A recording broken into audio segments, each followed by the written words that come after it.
Hello बच्चों, आज हम करने जा रहे हैं क्लास 7th का chapter 3 that is fibre to fabric part 5। तो बच्चों, हमने अपने पिछले लेक्चर में पढ़ा था about the formation of silk. हमने लाइफ हिस्ट्री पढ़ी थी सिल्क मोथ की, और सिल्क हमें कैसे मिलता है, और हम यह कितने टाइप्स ऑफ सिल्क प्रेजेंट होते हैं, ये हम सब पढ़ चुके हैं। तो अब एक्टिविटी 3.5 से आज हम शुरू करने जा रहे हैं बच्चों। Let's start with activity 3.5। Collect pieces of silk cloth of various types and paste them in your scrap book. आपने क्या करना है कि सिल्क के जो क्लॉथ होते हैं उनके छोटे छोटे पीस ले लेने हैं, उनको स्क्रैप बुक में पेस्ट करना है।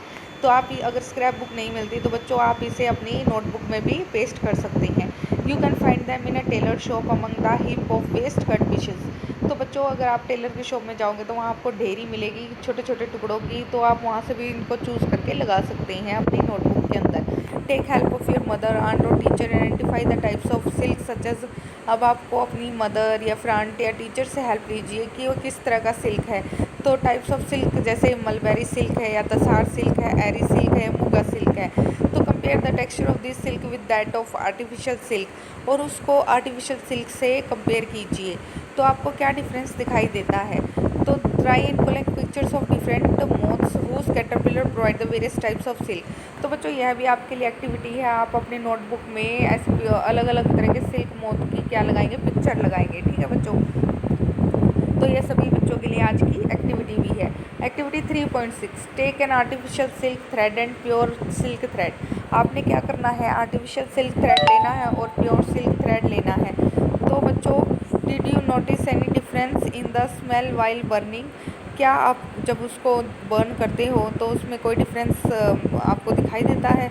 तो नाउ बर्न अ वूलन फाइबर केयरफुली। चलो आप एक ऊन को पूरी तरह से बर्न करके देखिए। Did it smell like burning of artificial silk और दैट ऑफ प्योर सिल्क।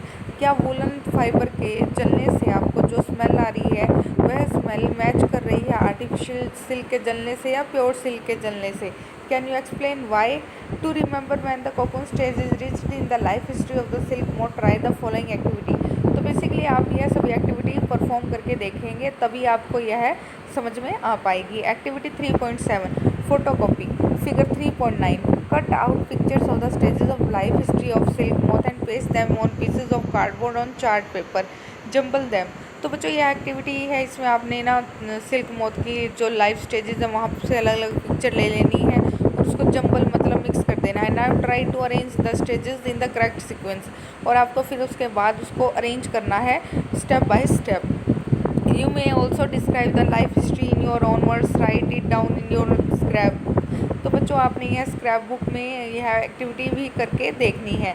तो let's start with the history of formation of silk. In India women are significantly involve in various kinds of industries related to silk production.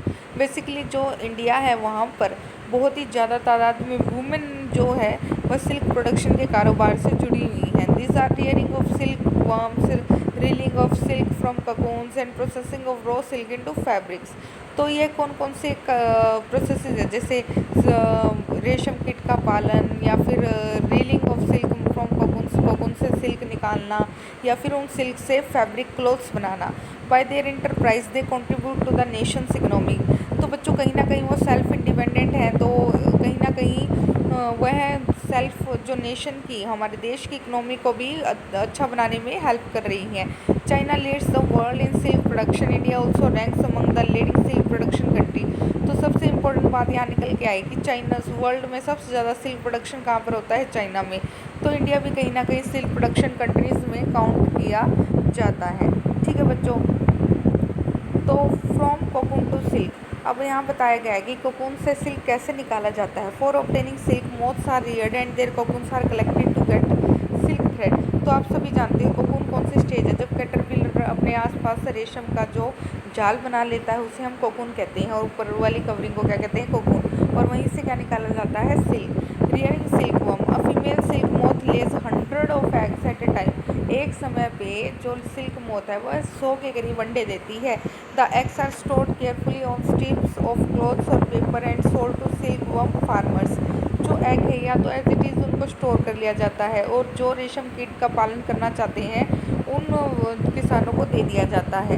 ठीक है बच्चों, the farmers keeps egg under hygienic condition and under suitable condition of temperature and humidity. तो बच्चों इन egg को hatch करने में, hatch मतलब इन egg को लार्वा में बदलने के लिए एक प्रॉपर टेम्परेचर की ज़रूरत पड़ती है। अगर उन्हें प्रॉपर टेम्परेचर ना मिले तो वो लार्वा में कन्वर्ट नहीं हो पाएंगे। तो किसान क्या करते हैं, उन्हें प्रॉपर हाइजीनिक साफ़ सुथरे वातावरण में एक प्रॉपर टेम्परेचर में रख देते हैं, जिससे वह क्या करते हैं, लार्वा में कन्वर्ट हो जाती हैं। The eggs are warmed to a suitable temperature for the larva to hatch from eggs. This is done with mulberry trees. तो बेसिकली यह हमें मलबेरी ट्रीज पे देखने को मिलता है कि जो मोथ होती है, silk moth, female silk moth वहाँ पर अंडे देती है। Bear fresh crop of leaves, और वहाँ पर जो लार्वा होता है वो बेसिकली जो पत्ते हैं उनको खाकर जीवित रहता है। द लार्वा कॉल्ड कैटरपिलर और सिल्कवर्म। तो लार्वा को हम कैटरपिलर या सिल्कवर्म भी कहते हैं। Eat day and night and increase enormously in size. जो कैटरपिलर है बेसिकली वो पत्तों को खाता रहता है और वहीं से क्या करता है, अपनी ग्रोथ करता है। तो बच्चों यहाँ पे डायग्राम देख सकते हो, फिगर 3.10।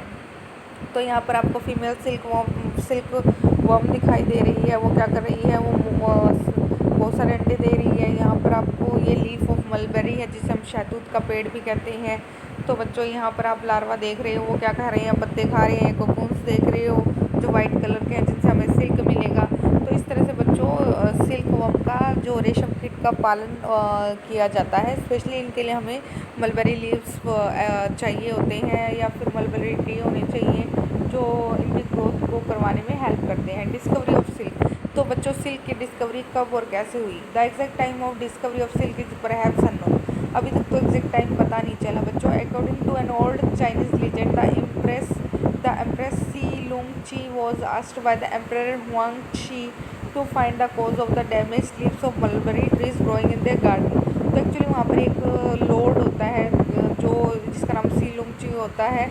वह अपने काम करने वाले से पूछता है कि यहाँ पर हमारे जो गार्डन है उसमें शहतूत के पेड़ों पे इतनी डैमेज क्यों हो रही है, उनके पत्ते ऐसे टूट टूट कर डैमेज मतलब ऐसे ख़राब क्यों होते जा रहे हैं। The empress found white worms eating up mulberry leaves. तो उसने कहा कि यहाँ पर कुछ कीड़े हैं जो इन पत्तों को खा रहे हैं। She also notice that they were spinning shiny cocoons around them. उसने देखा कि ये क्या करते हैं, ये कीड़े अपने आसपास एक शाइनी जो कोकून की एक लेयर बना लेते हैं। Accidentally cocoon dropped into her cup of tea and an tangle of delicate thread separated from the cocoon. तो क्या होता है बच्चों की, जब वो एक चाय पी रहे होते हैं उसी पेड़ के नीचे, तो एक कोकून उनकी चाय में गिर जाता है। तो जैसे ही वो गर्म चाय में गिरता है तो बच्चों उसके हर एक थ्रेड अलग हो जाता है। Silk industry began in China and was kept closely guarded secret for 100 of years। तो बच्चों चाइनीज़ बहुत इंटेलिजेंट होते हैं, उन्होंने यह राज किसी को नहीं बताया, और इस तरह से सिल्क इंडस्ट्री चाइना में शुरुआत हो गई।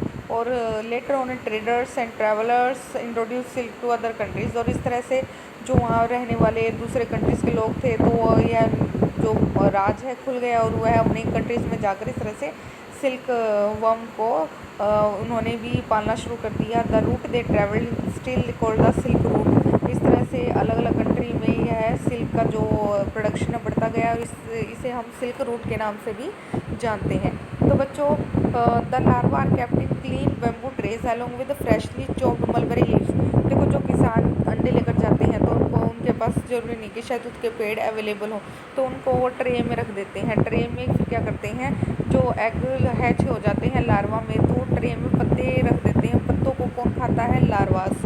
तो after 25 to 30 days caterpillar stop eating and move to tiny chamber of bamboo in the tray to spin cocoons. तो बच्चों क्या करता है, कैटरपिलर कुछ दिनों बाद 25 से 30 दिन के बाद अपने इर्द गिर्द क्या बनाना शुरू कर देता है, स्पिन करना शुरू कर देता है सिल्क, जो कि एक खास प्रोटीन का बना है, जो हवा के कांटेक्ट में आते ही कठोर बन जाता है।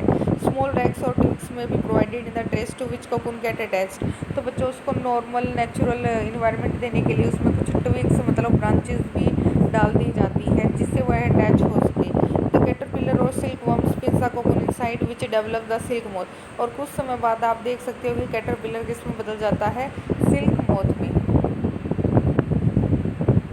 Processing silk. A pile of cocoons is used for obtaining silk fibers. The cocoons are kept under the sun or boiled or exposed to steam.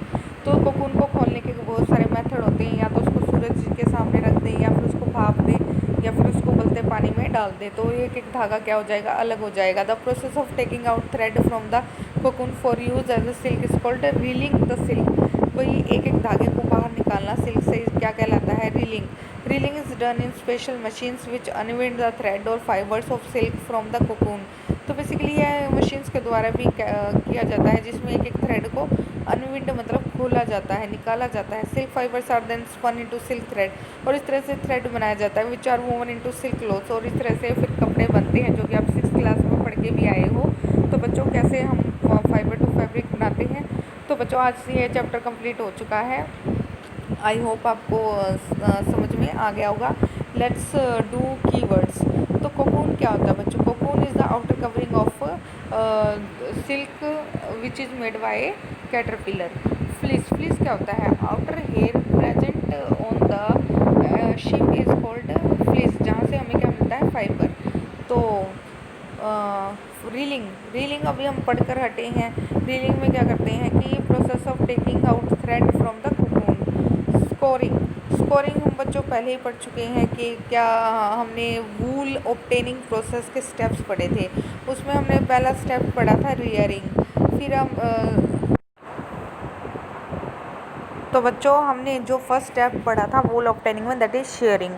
Sharing में हम क्या करते हैं कि जो हम स्किन से आउटर हेयर लेयर निकालते हैं शिप की, वो कहलाती है शेयरिंग। और उस हेयर लेयर को हम कहाँ या फिर फ्लिश को हम क्या करते हैं, सबसे पहले टैंक्स में धोते हैं ताकि उसमें से डस्ट पार्टिकल्स अलग हो जाएं। तो बच्चों स्कोरिंग क्या होता है? जब हम बड़े बड़े टैंक्स में जो फ्लिस होती है उसको वॉश करते हैं तो वह कहलाती है scoring. What is sericulture? Rearing of silk worm is called sericulture. Sharing क्या होता है? हमने अब पहले ही पढ़ा है कि removing of hair from the skin is called shearing. Silk moth क्या है बच्चों? Silk moth is a type of insect which produce silk. Silk worm क्या है बच्चों? The larva is called, the larva of silk moth is called silk worm और caterpillar. Sorting क्या है बच्चों? जब हम जो धोने के बाद जो रेशे होते हैं, फाइबर्स होते हैं, उन्हें हाथों से अलग अलग करते हैं with the help of machines और मैन्युअली, तो वह प्रोसेस कहलाती है शॉर्टिंग। तो बच्चों आज हम पूरे कीवर्ड्स पढ़ चुके हैं, कल इसकी एक्सरसाइज करेंगे। आज हमारा ये चैप्टर कंप्लीट हो चुका है। तो पहले बच्चों ये पहेली क्या कह रही है, हम इसको भी पढ़ लेते हैं। Paheli wants to know if the cotton thread and silk thread are spun and woven in the same manner. तो पहेली क्या पूछना चाहती है कि क्या कॉटन थ्रेड और सिल्क थ्रेड एक ही तरह से स्पन किए जाते हैं? स्पन मतलब बनाए, धागे एक तरह से बनाए जाते हैं और एक ही तरह से इस्तेमाल होते हैं। तो बच्चों इनको प्रोसेस तो सेम ही रहती है, बेशक इनके माध्यम अलग हैं, लेकिन प्रोसेस क्या रहती है? सेम, धागा बनाने की। ठीक है बच्चों, आज के लिए इतना ही, धन्यवाद।